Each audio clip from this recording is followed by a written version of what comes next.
Non-fungible tokens, or NFTs, are cryptographic tokens that are stored on blockchain. They can be used to buy real-world commodities like artwork, music, or real estate, but only in a virtual sense. NFTs, unlike cryptocurrencies, cannot be traded or exchanged. This is because they are not identical. Consider rare baseball cards. Assets that would normally be infinitely available become scarce as a result of NFTs. These are used to buy and sell digital goods including tweets, artwork, and gaming skins. Recently, NFTs have made it possible for investors to earn revenue in more than one way. Disclaimer: I'm not a financial advisor. The video is for informational and educational purposes only. Hey, everyone. Welcome to Entrepreneurship Academy. In today's video, we are going to look at 5 ways you can make money with NFTs. So without further ado, let's get into it. Way number 1. Buy an NFT that generates passive income. There are several NFT initiatives that offer various options for their owners to make money. The primary means by which they accomplish this is by providing owners with project tokens for staking, more on that later, or simply keeping the NFT. These project tokens can then be used within the project to do things like mint new collections or add in-game features to NFT games. As a result, this utility gives these tokens worth. CyberKongs was one of the first projects to do so. This collection began with the first 1,000 NFTs, which were largely coined for 0.01 Ether in March 2021. Holders of the Genesis CyberKongs receive $10 banana tokens every day for the next 10 years. From the time of mint, it's worth noting that the CyberKongs team emphasizes that $banana is merely a token for the CyberKongs ecosystem and has no monetary value. Nonetheless, the token can be sold on some exchanges. To be sure, a Genesis CyberKongs NFT would be out of most people's pricing budget. However, there are a number of newer, less expensive initiatives that use similar ideas. Having said that, investing in any NFT that offers passive income through tokens is dangerous as well. Some projects make token promises but never deliver.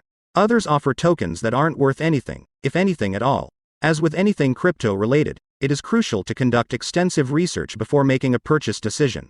Way number 2. NFT Yield Farming. So the various methods of passive income I am about to cover fall under the bigger umbrella of yield farming. Simply defined, NFT yield farming is when you employ various decentralized finance, DeFi, protocols to get the highest potential yield from your NFT without selling it. Consider a traditional bank account. You put money into it, thereby lending it to the bank. In exchange, you receive an interest yield from the bank. This yield is determined by the amount of money you deposit into the account as well as the annual percentage rate, APR, offered by the bank. At its most basic, yield farming using NFTs operates in the same way as loaning does. You place an NFT somewhere and collect interest on it until you withdraw the asset. Where it becomes more complicated is in how you do it. Not to add that diverse yield farming techniques are linked and can be accomplished with a single NFT. Way number 3. Renting or lending NFTs. This is most likely the easiest to grasp. You rent out your NFT to someone for a set period of time and profit from the rental rate they pay you. While it may appear to be quite straightforward, there are just a few applications for this in the early days of NFTs. Yes, for example, if you have a valuable NFT, you might be able to rent it to an art gallery. However, this may not be the greatest solution for the average NFT owner, at least for the time being. Way number 4.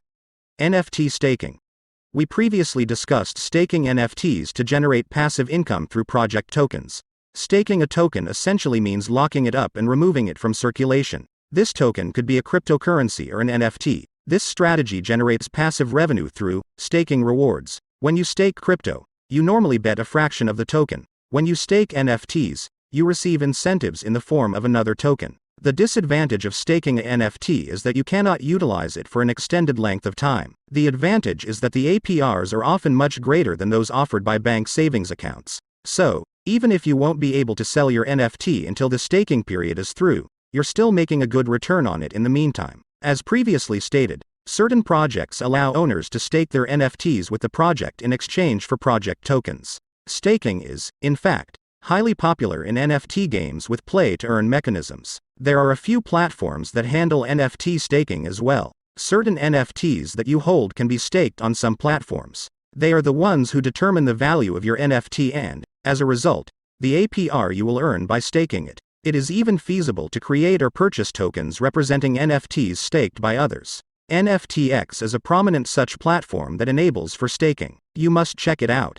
Way number 5. Mint LP NFTs by providing liquidity. Providing liquidity expands on the staking mechanism we just discussed. Similarly, let's start with how it works in DeFi and then apply it to NFTs. Decentralized exchanges are platforms that allow users to trade various types of cryptocurrencies. They need people to contribute the duties, i.e., liquidity, that will be used in currency trading in order to do so. These duties are obtained by decentralized exchanges via liquidity pools. Users become liquidity providers and receive an NFT termed an LP token when they stake their tokens in a pool. The LP token reflects the amount staked by the owner. Furthermore, in order to join a pool, LPs will need to stake two separate types of tokens. The transaction fees collected by the decentralized exchange from people trading tokens provide passive income for LPs. To be more specific, whenever someone trades on a decentralized exchange, they must pay a transaction charge. The LPs then receive a portion, or all, of the transaction fee. The amount of the charge you receive is determined by how much you put in comparison to how much is in the entire pool. So, under the NFT version, an NFT owner would simply stake an NFT as well as any cryptocurrency, most likely Ether or Solana depending on the NFT and platform.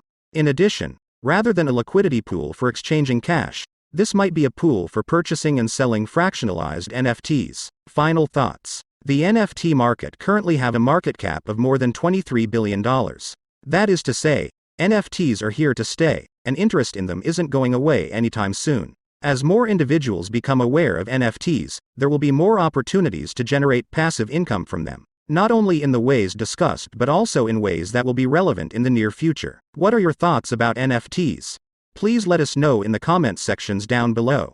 So, that's pretty much it for this video. Hope you liked this video? If so then, don't forget to subscribe to the channel and click the bell icon so you never miss any video. See you in the next video. Till then, take care. Thanks for watching.